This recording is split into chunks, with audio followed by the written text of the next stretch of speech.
you ready for a little Southern humor mixed with relevant topics we can all relate to? We're about to pull back the curtains and mix it up. Scoot your chair up. It's time to talk about all the things and ask all the questions. Welcome to Get It Together, y'all.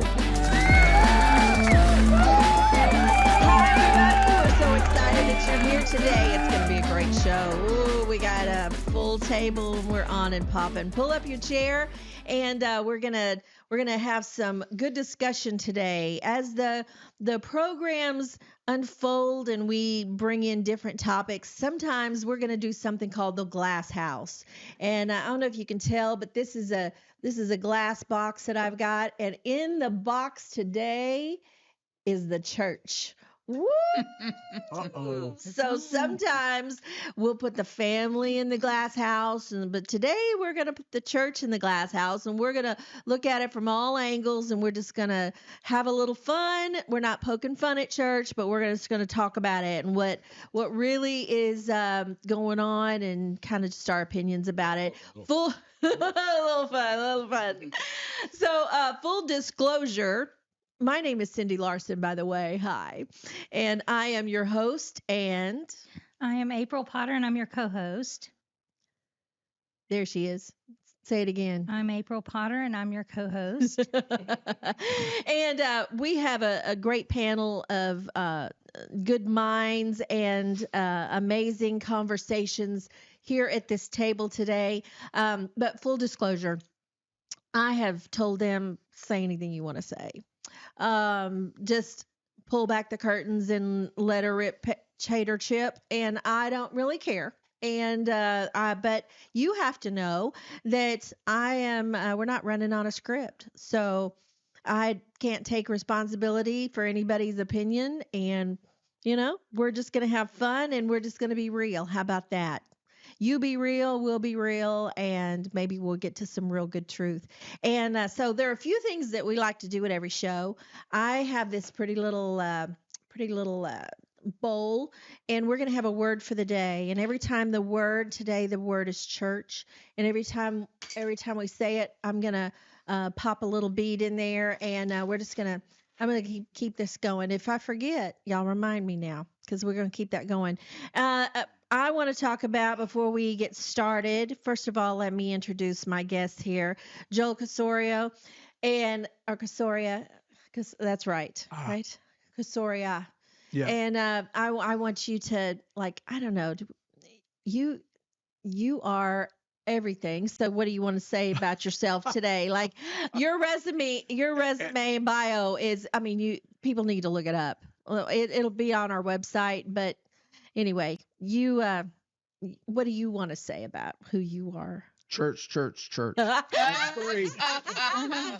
You are killing me. Well, I'm just happy to be here, and I've come to get a fix. Okay. Like everybody else. Yeah. And probably got some things that need to be jerked out. Okay. Okay, so that's why I'm here. All right. And then, let everything else just happen. We're excited about it. We're here for it. When I called some of my friends and people who I admire and lean in and listen whenever they have something to say, those are the kind of people that I like to have on the show. And so you're seeing some of them here today. So I'm really honored to have this conversation of church being in the glass house.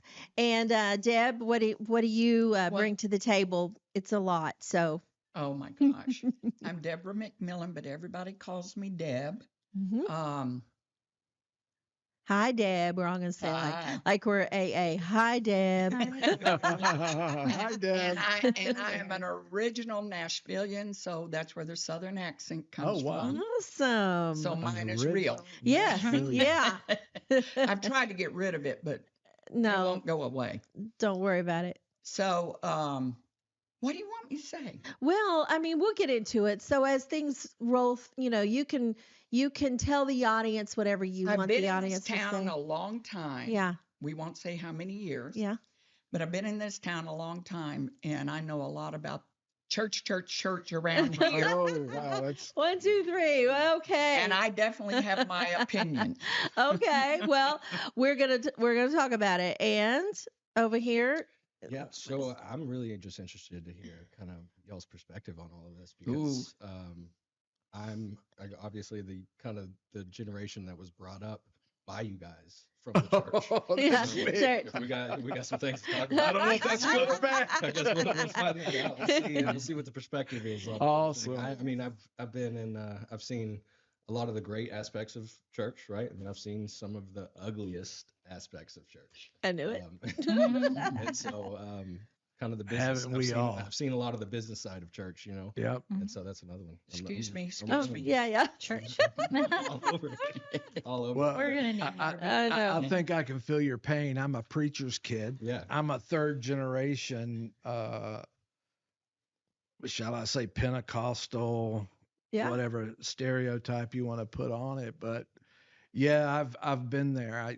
I remember as a child sleeping on the front pews, Yeah. and then I remember, my brother and I would pretend like we were sleeping, and then we would crawl under the pews all the way to the back of the church, like we were playing army, right, through the tunnels, hoping we could escape church. Mhm. Yes. Only to by the time we got past the 50 pews and we're crawling out thinking we had escaped, my Yeah. mom's going,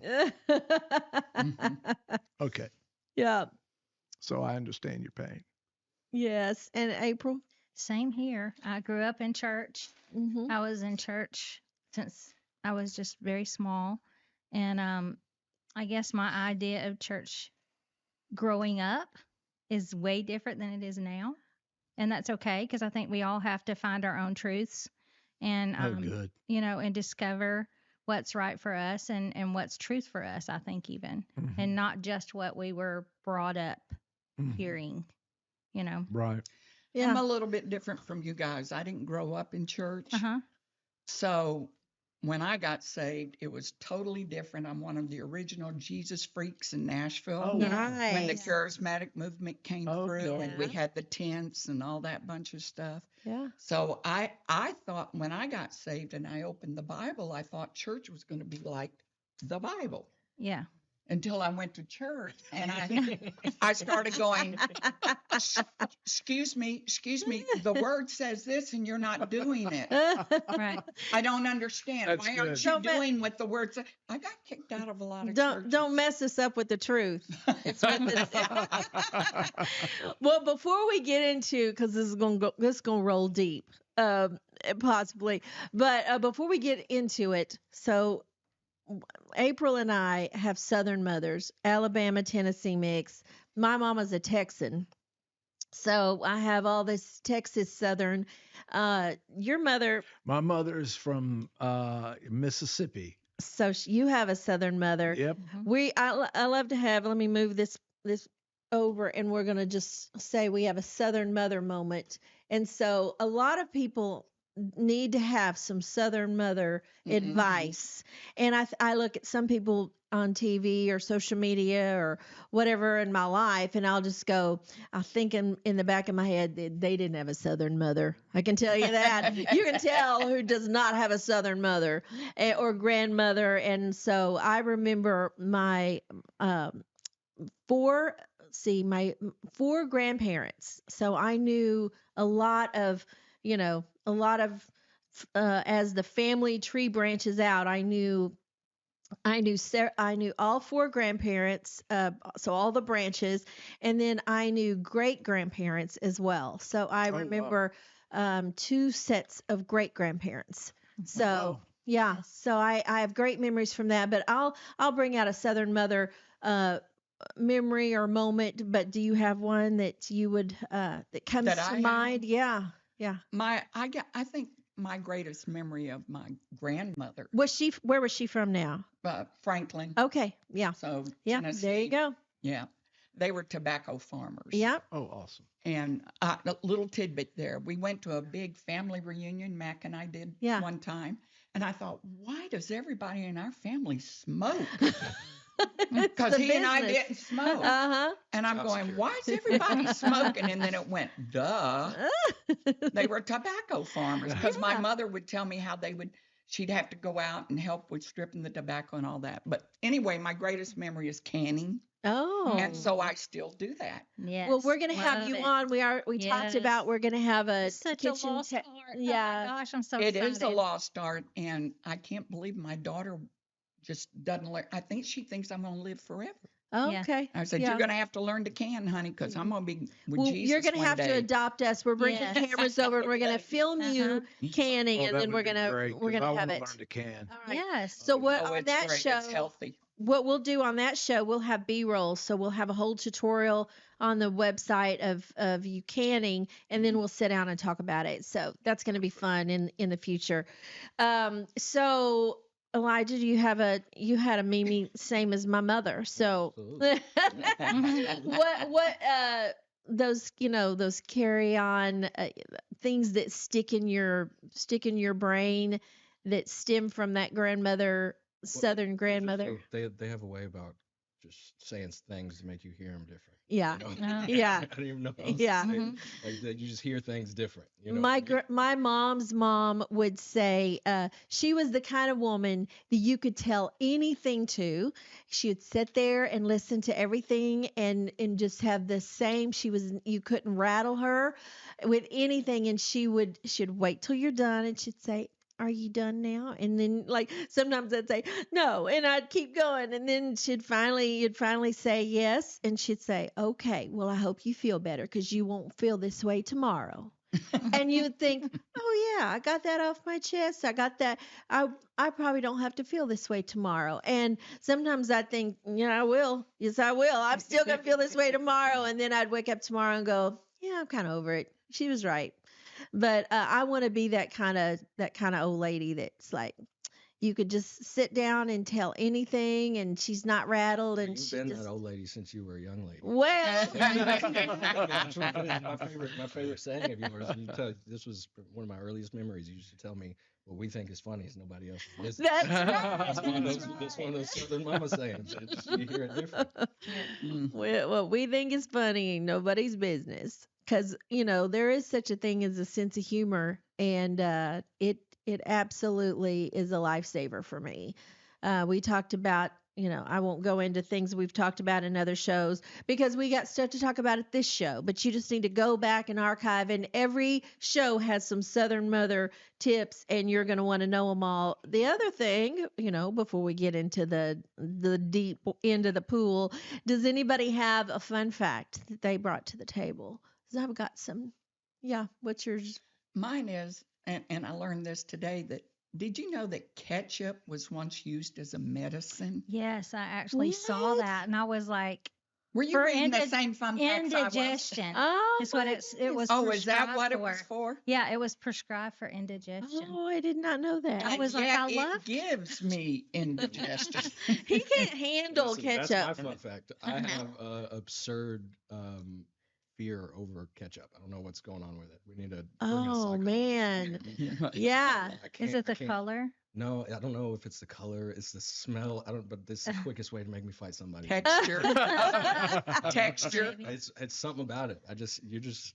You You're gonna have to you let me like die. other tomatoey things. You'll eat a Yeah, pizza. but I don't like tomatoes. but- But it's weird. yeah. I don't know. Yeah, Yeah. but it It tastes doesn't- it different. doesn't make any Pizza sense. tastes different. It doesn't taste like Yeah. ketchup. Yeah. Yeah. And my boys would, if they ever want to like get him to not eat something, they're just Just gonna put ketchup put ketchup on it, and then it's for sure theirs. They know for sure I'm not. You know how kids will haw on the cookies? They'll get them, they'll haw on which ones they don't want anybody to eat. Like hawing on the cookies. Well, then we did Yeah, ketchup that's- on the cookies if they Wow. needed to. You'd be eating my cookies. Yeah. You won't put ketchup on them. I'll tell you that right now. Down to Not me. ketchup being a medicine to save my life. Oh I'm man.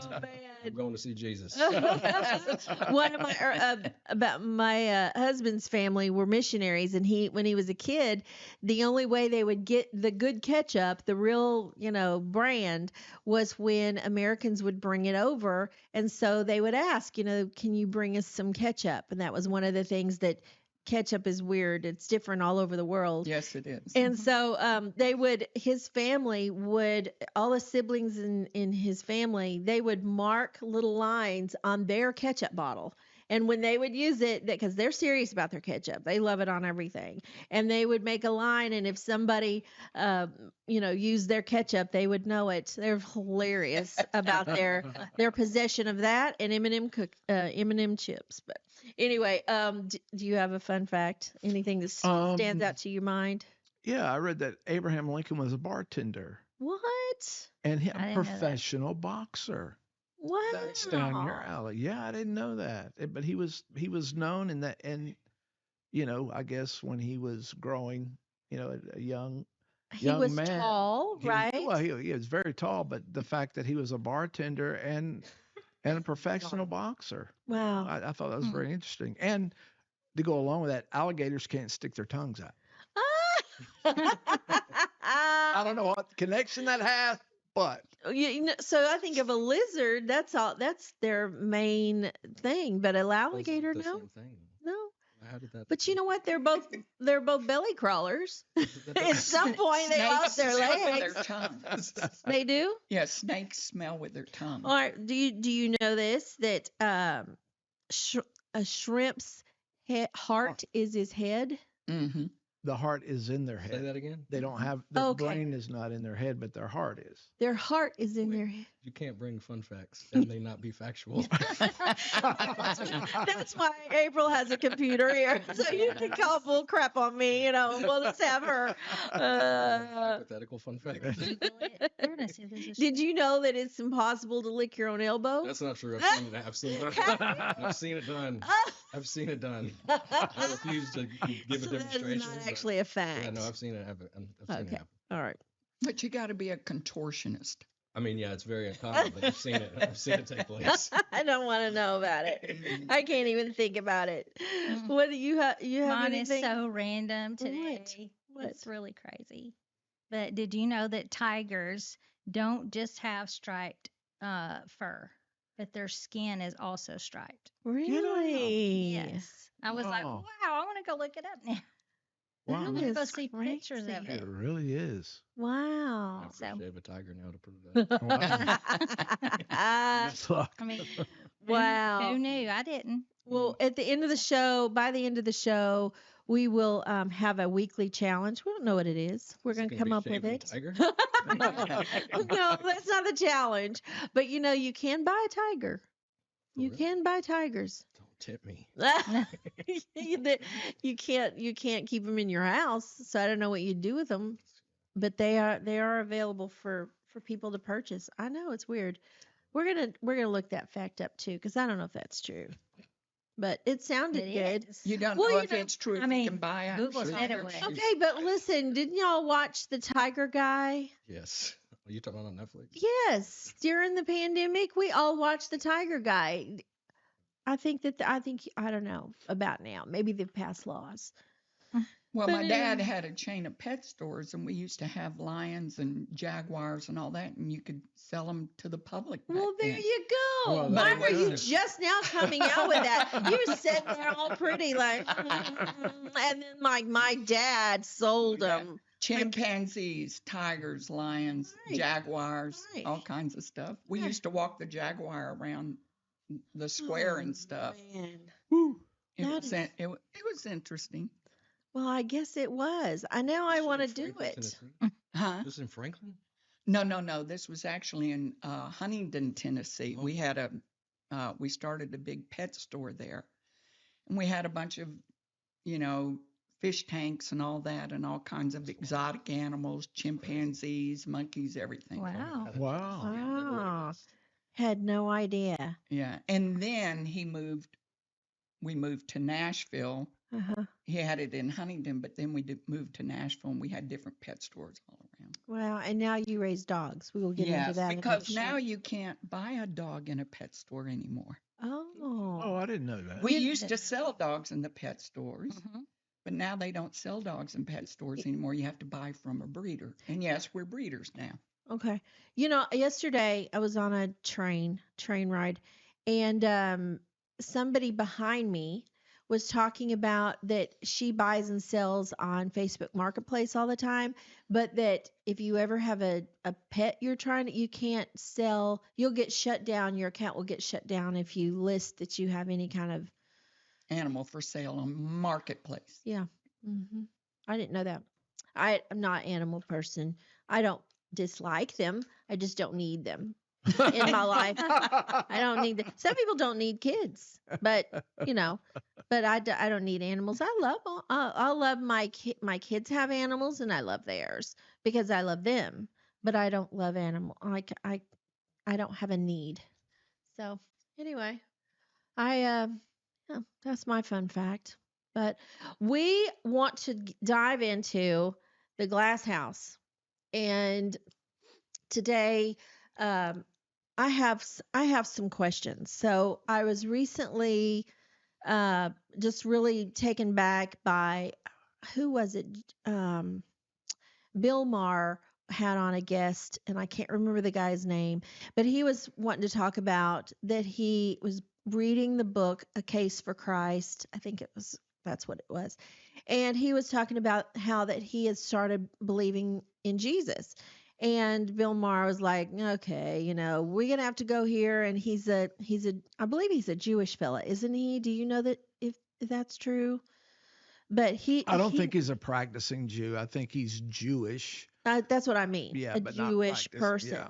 But he knew a lot. He said, well, I don't, he said, I believe.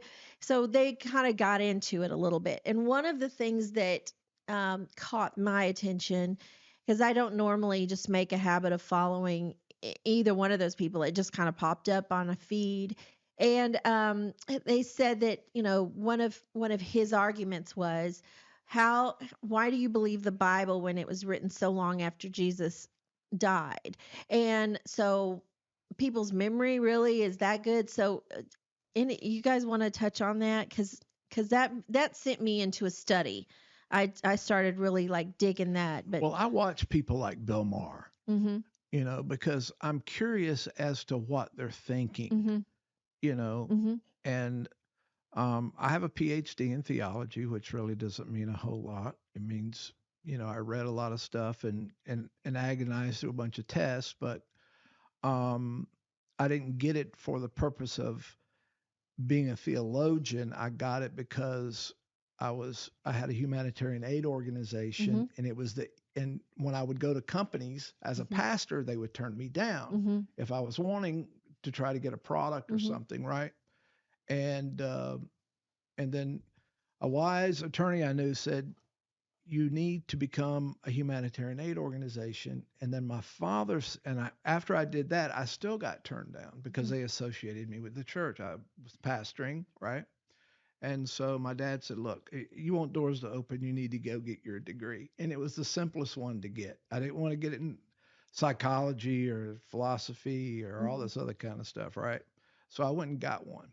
But I also listened to guys like Joe Rogan, who is, every other word out of his mouth could be an F word or this or that. yeah, But he is now to the point of opening up to bring people of faith in to talk about the dynamic of their faith. yeah, And so when you talk about that, of course, it always goes back to church, but I'm really kind of the wrong kind of guy to really talk about that because I'm really a disruptor in the church or faith-based world, to the point of I was being schooled by someone younger that was telling me Jesus was the greatest purveyor of the gospel. And, and I stopped and I said, can I just ask you a question?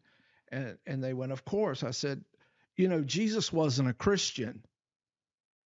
And they looked at me like I said, Satan was Lord, and I said, and Jesus didn't preach about Matthew, Mark, Luke, and John, and didn't even know Paul at all.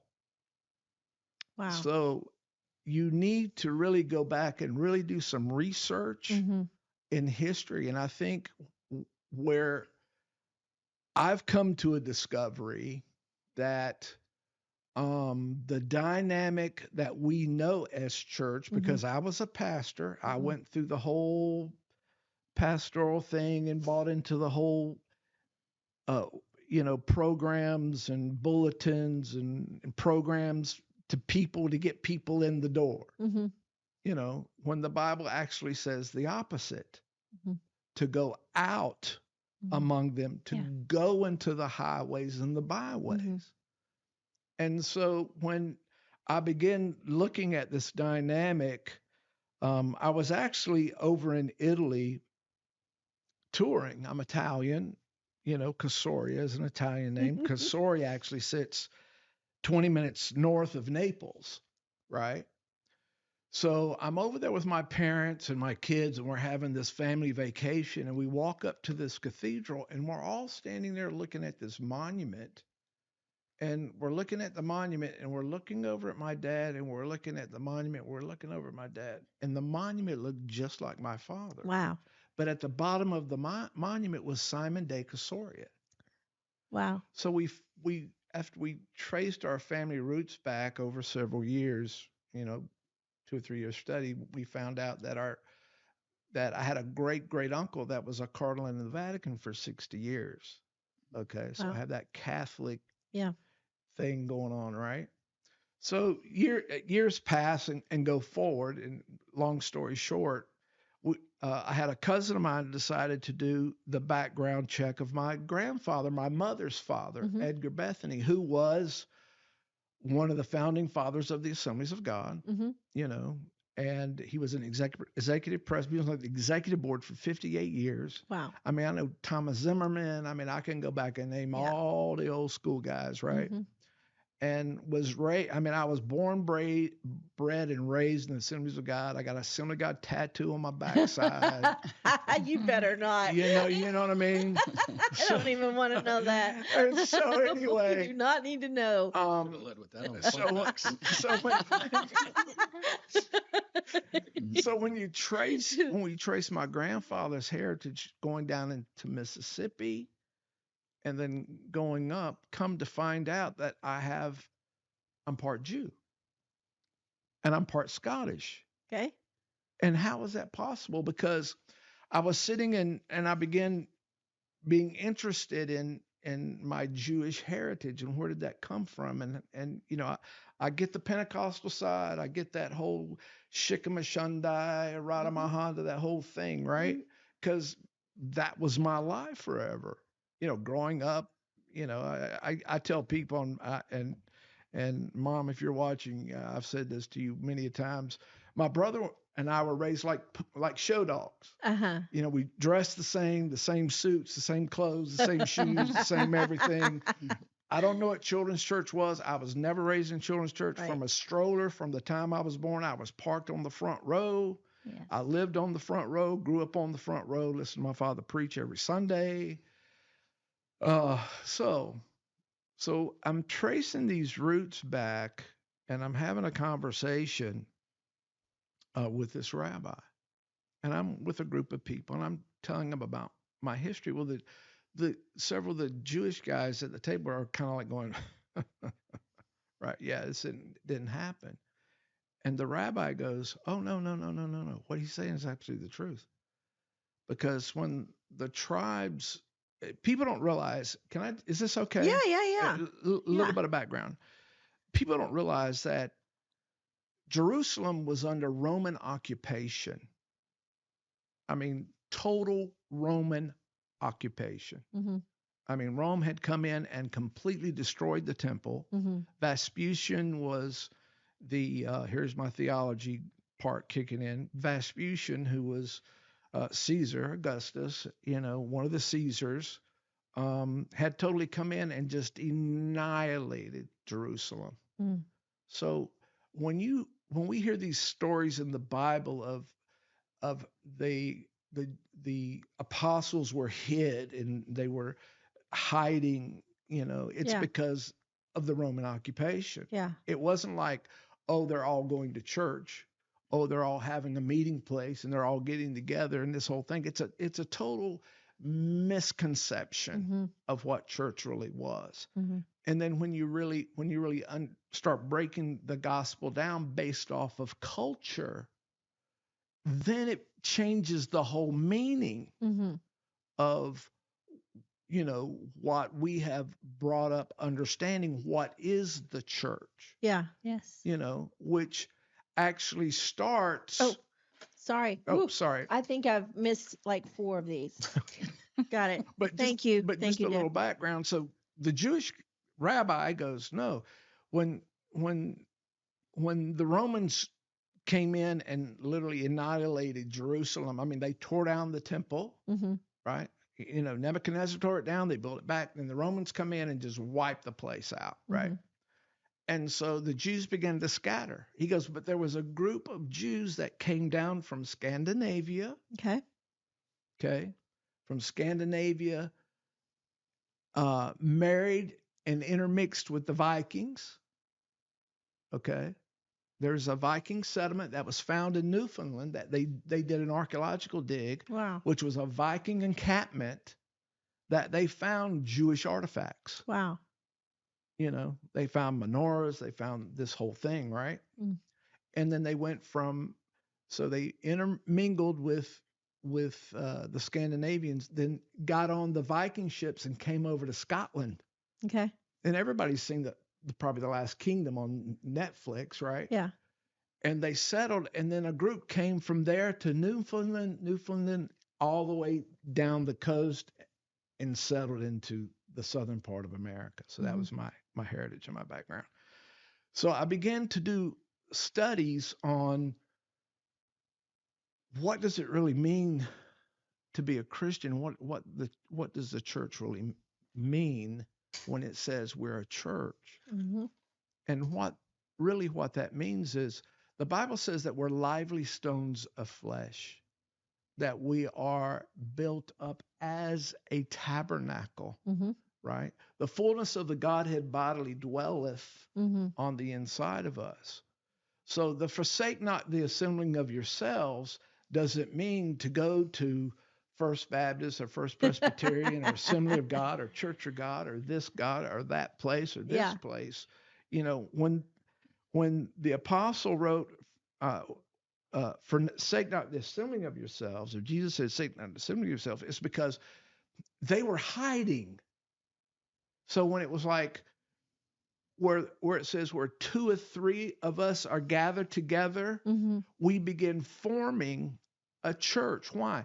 Because we are that tabernacle. Right. We are that indwelling place, right? Mm-hmm. And so I can have church in my living room. Yeah. I can have church in my bedroom. Mm-hmm. I can be in the presence of God. I don't need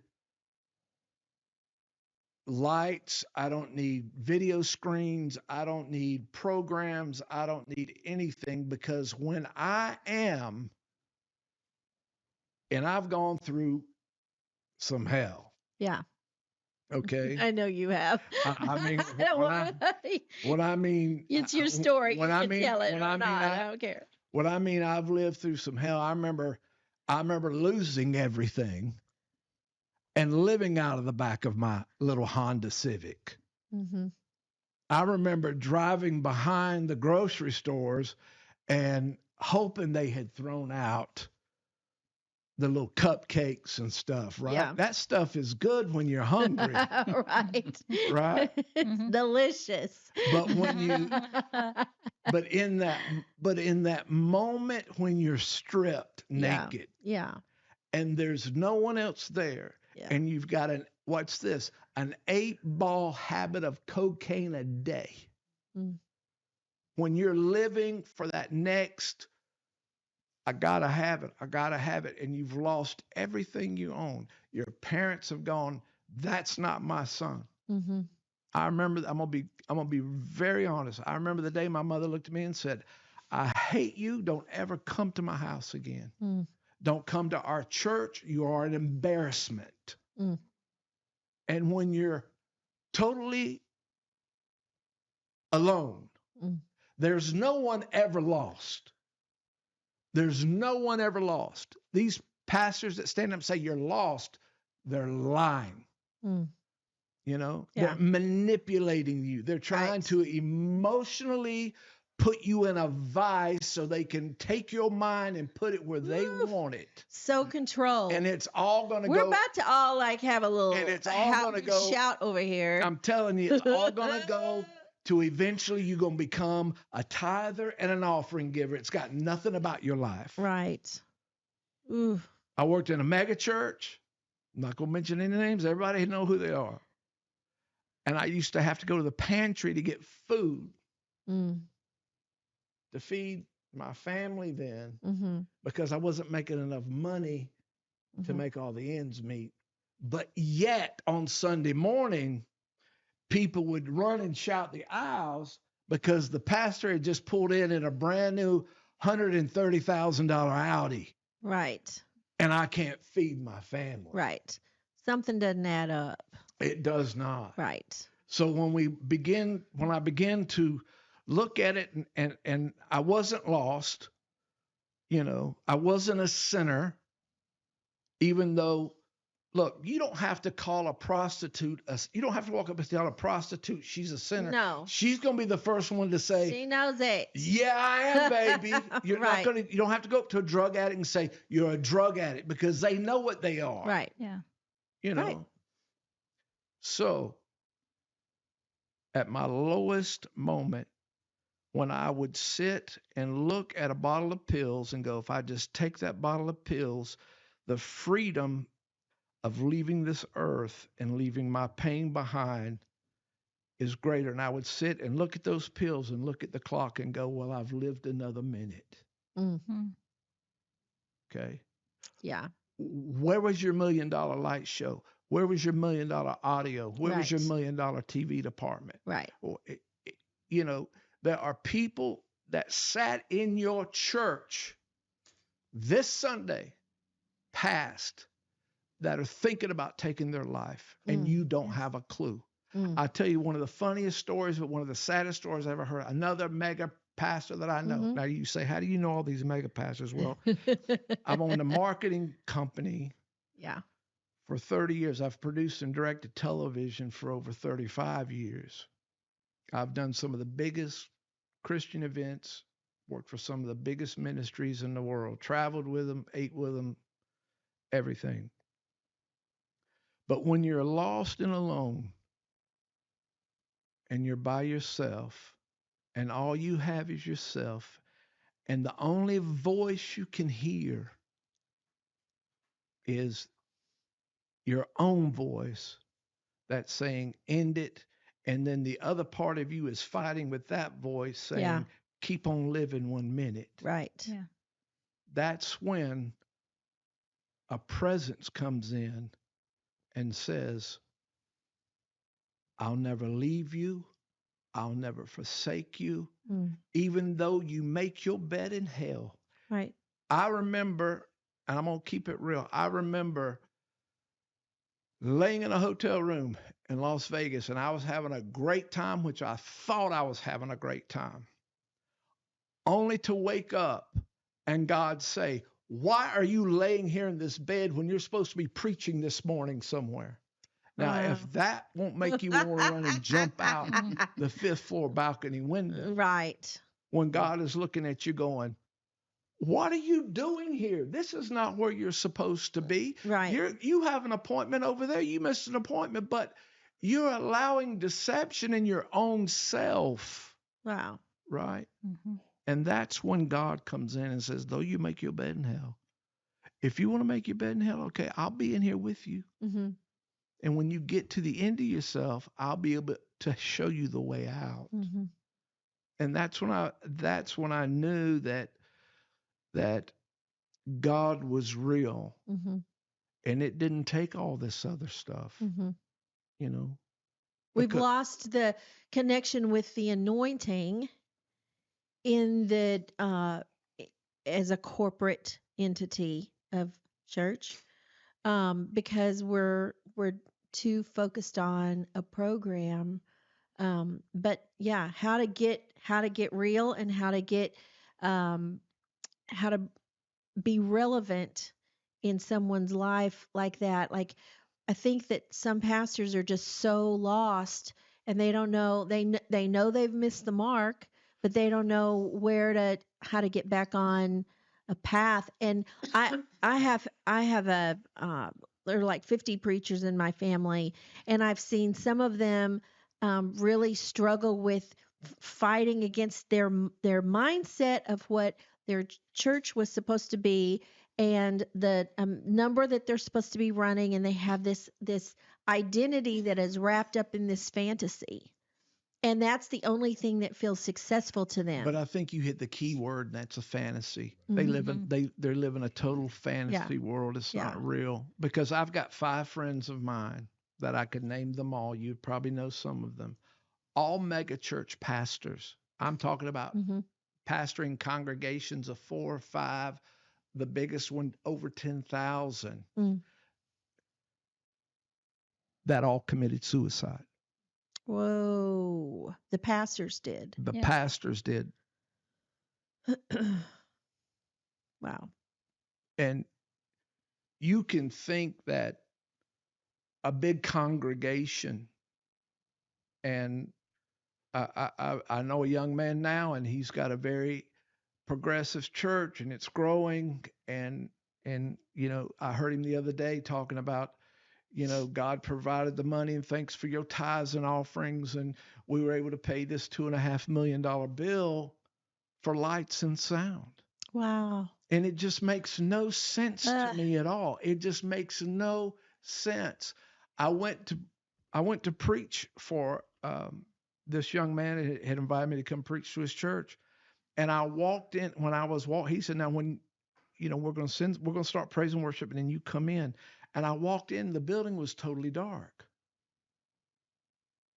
and they've got all this intelligent lighting and all this stuff. I turned around and walked right back out. And the guy says, "Well, the pastor's waiting on you." I said, "Well, when they turn the lights on, I'll come in." What is it about we want to create an atmosphere of hell? Yeah. To attract people. I listened to Kat Von D, the tattoo artist. She had her show on for years. Yeah. She just recently got saved, and she goes to a little Methodist church of about 90. And she said, "I'm the youngest one there. I think the next oldest person is probably in their 60s. She says, "But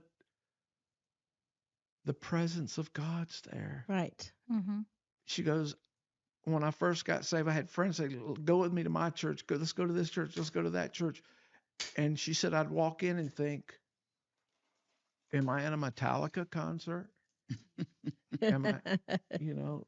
And she said, I was just so, she said, "I became so disillusioned because I came out of that world." Right.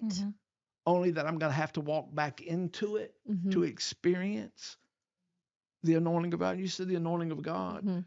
And that's the thing, is that we're so busy chasing something that we're missing, right, the absolute of what God really has, the substance. You know, the Bible says the church is not meat and drink as you suppose. Right. But it's righteousness, peace, and joy in the Holy Ghost. It's not about how big your building is. I've been in board meetings where they got in arguments over paint and carpet. You know, and it's just like, come on, really? Yeah. Can I ask you a question though? Yeah. Because think about it. If anybody that's been around church, right? Right.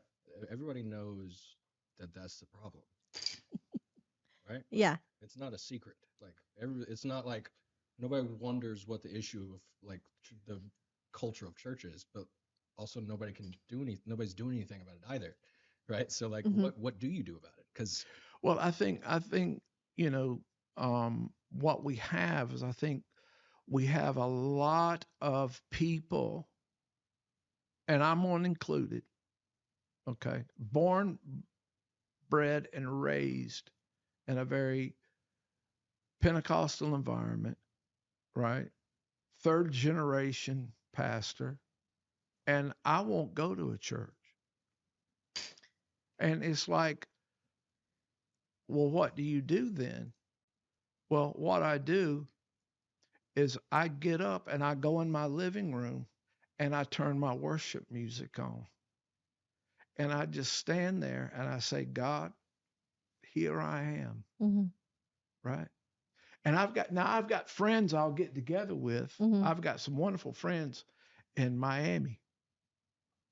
And, he's a bishop and an apostle, and that's great and that's wonderful. I've got a lot of friends like that. I've got a lot of mega pastor friends that are friends of mine. I love you guys, and you guys love me, and you understand I'm a disruptor. I'm going to disrupt what you got, right?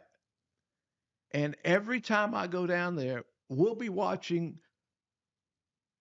a basketball game, or we'll be watching a football game, or we'll be watching a movie, and we'll all be sitting there in the living room, and all of a sudden, God will show up, Mm-hmm.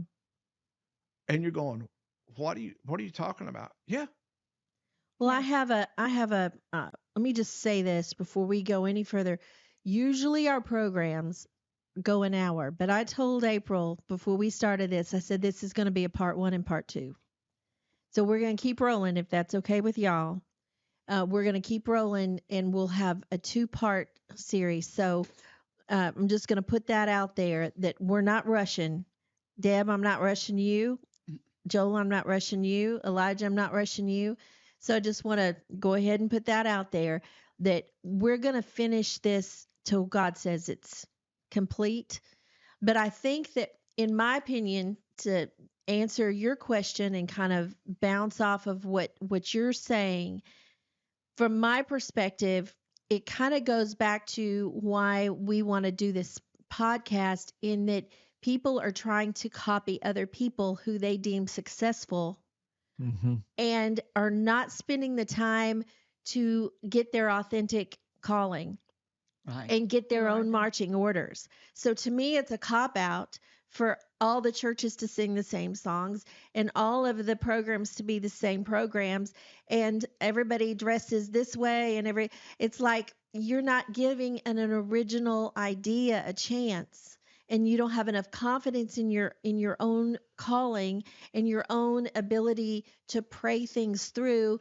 You think people will shut you down because you're not in lockstep with another mega church, and our goal is to be the biggest thing in said town.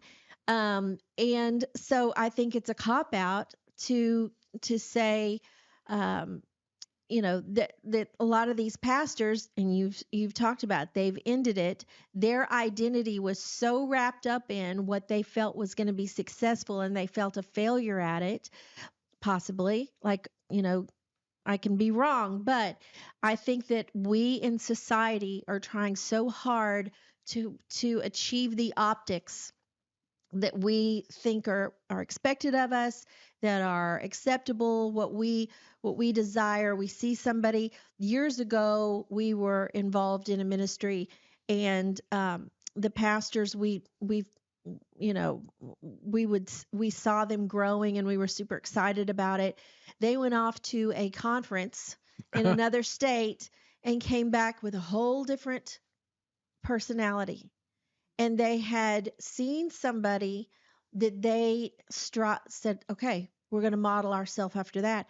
They treated people differently. They had a different person. They just started like, everything started kind of changing if we look back, because hindsight's 2020. And so I think that sometimes in the ministry, it gets so taxing in being a preacher's kid or an evangelist kid and having uncles in the ministry and all that.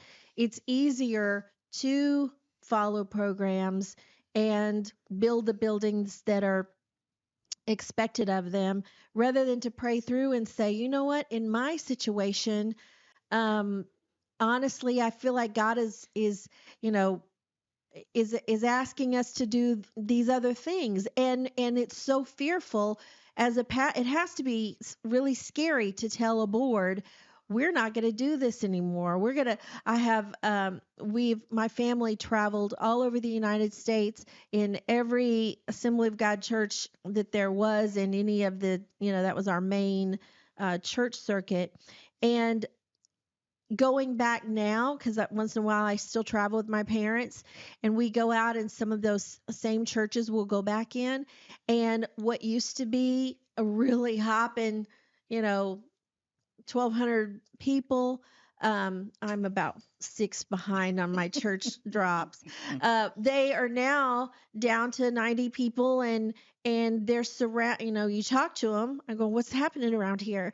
And they, because I want everybody's story, like, tell me what's going on. And they're like, well, our community changed. And so now what we used to be in an affluent neighborhood. Now the nice houses are over here, and this is kind of just run down. And so we have a different, so our people, and I just want to go, why in the world aren't you reaching out to them then? Like, why is everything in English? Why aren't we doing something? This is a big building in the middle of some need, and they're just scared to death. Well, I think it goes to, many are called, few are chosen. Yeah. Right. Yeah. And people that feel called are not necessarily called to pastor, Mm-hmm. are called to be in senior leadership. Mm-hmm. And I think when we go to these conferences, Mm-hmm. I've been a media consultant for probably 40 years. I just sold my media company not too long ago. And I've sat with a lot of principals of a lot of major ministries. I could just name call. You've seen my resume. Yeah. And it's online too, by the way. And so I've turned down more pastors than I worked with. I've never had a resume. I've never put out a reel. I've never had to do that because God would speak to me and say, I'm going to connect you with this person. I'm going to connect you with that person. And so I think that when I would sit with pastors, they would look at me and say, tell me how Benny Hinn does what he does.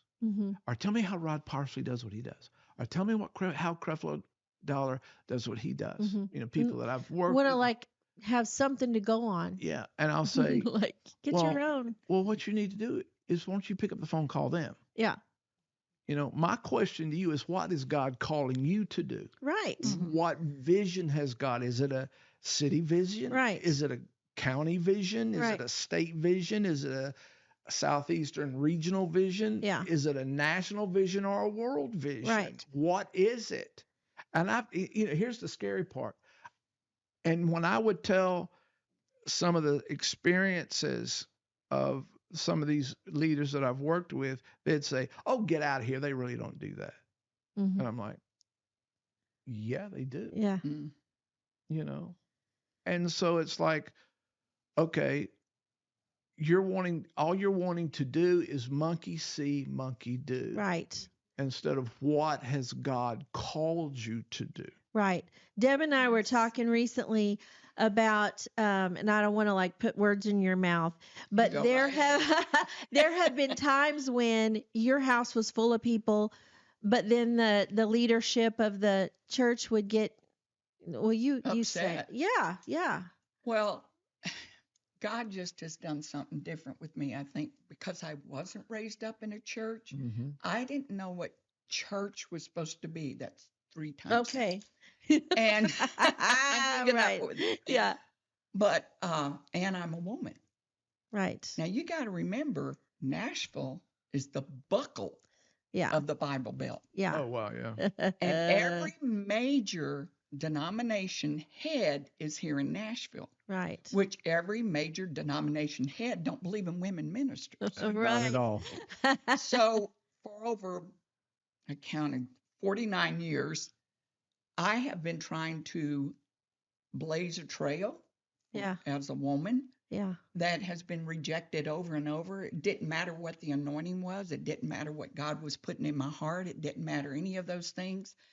But the fact that I was a woman, so I understand a little bit about, Yeah. if you want to say racism or whatever, that women just aren't acceptable.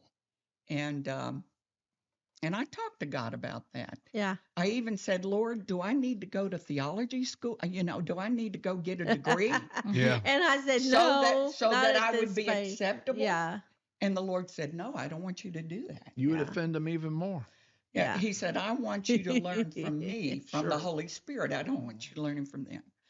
So, but what the Lord's put in my heart, there's so much there, but it's not about church. Yeah. It's not about a building. It's not about all this stuff. It's relationship. Exactly. Right. Jesus never preached religion. He wasn't a religious person. Matter of fact, he came to do away with religion. That Yeah. was Pharisees, Sadducees, and the rest of them. Yeah.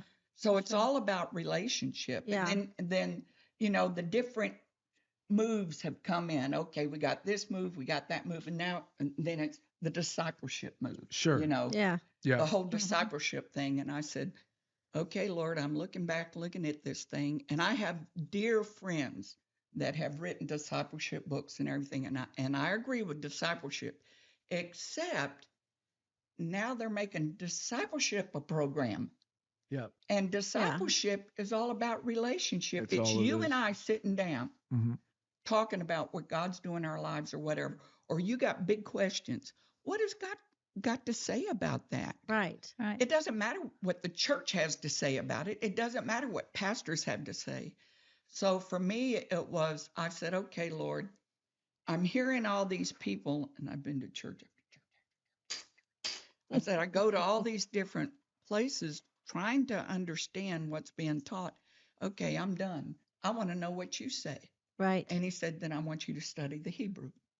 There you go. Because Jesus Don't study the Hebrew, because if you do, you're going to know the truth. And it's Exactly. going to set you free. because Free. Jesus was not a Christian. He was a Jew. He was a Jew. and he was. he spoke of the culture of the day from a Hebraic perspective. Yeah. Aramaic, yeah. And Absolutely the correct. Aramaic and the Hebrew. And then, of course, the Romans came in and the Greek came in and they all messed it all up. That's why I don't go with the Roman Greco mindset. But anyway, so I wanted to know what Jesus thought. So I started studying the Hebrew and the Hebraic word, root words and all that sort of stuff, and started learning. Don't you think that we That's have not what Jesus meant. right? That's not what that means. No. We got so many stuff, so many things that we put in an American box that we can understand, and it's just wrong. And we're in a Well, it's not only an American box; it's a whole religious box. Yeah. Yeah. It really is religion. yeah. And it's not. I had somebody say to me one day, "Your whole family is religious," and I said, "I'm not religious. I'm a Jesus follower. Yeah. I'm a Jesus believer, and I'm in a relationship with Him, and that will never change. But Yeah. I am not religious." Yeah. She just said a key word. Okay. Okay. They were called Christians at Antioch. Yeah. Okay. And that's where Christianity first became labeled. Mm-hmm. Okay. But before they were ever known as Christians, they were known as believers. Believers. Mhm. Okay. They were known as believers. And, I've got a dear friend of mine, pastors a church, and very intelligent man, 3 PhDs in psychology and Mhm. sociology. And every Sunday morning he gets up and repeats the Apostles' Creed. Mm. Come on, let's do our anthem, the Apostles' Creed. But you have to understand that Christianity was actually really birthed, yes, in Jerusalem, but became identified in Antioch when We have an Antioch, Tennessee. the Greeks could Yeah, you say- when the Greeks. when the Greeks who worshiped pagan gods began labeling them Christians Mm-hmm. because of their belief in someone that had died 70 years Mhm. earlier. Mm-hmm. And that's the only way they could separate them out, Mm-hmm. right? Was when they labeled them Christians. And then the modern Christianity as we know it today, which is really what we're talking about, really started out of the Roman Catholic Church. Mm-hmm. I mean, I don't care what group. I don't care if you're Baptist, Methodist, Pentecostal, Free Will Baptist, American Baptist, Southern You Baptist. can name them all. It all accumulates and starts out of the Roman Catholic Church. Because of Augusta. Wow. Okay.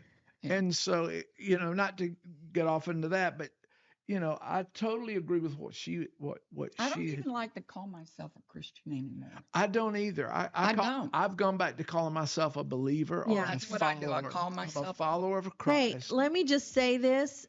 We are at an hour spot, and I want to give us a little break, and you're going to want to tune in for next week, because the part 2, we're going to wrap this talk up, and I know you're into it, because we're into it, and we're into it deep. So we're going to just keep rolling from where we left off right here. But the consensus is we don't want to be called Christians. We want to be called followers of Jesus Christ. That's right. And we're going to keep talking about that. I know it's making some of you nervous, and it's okay.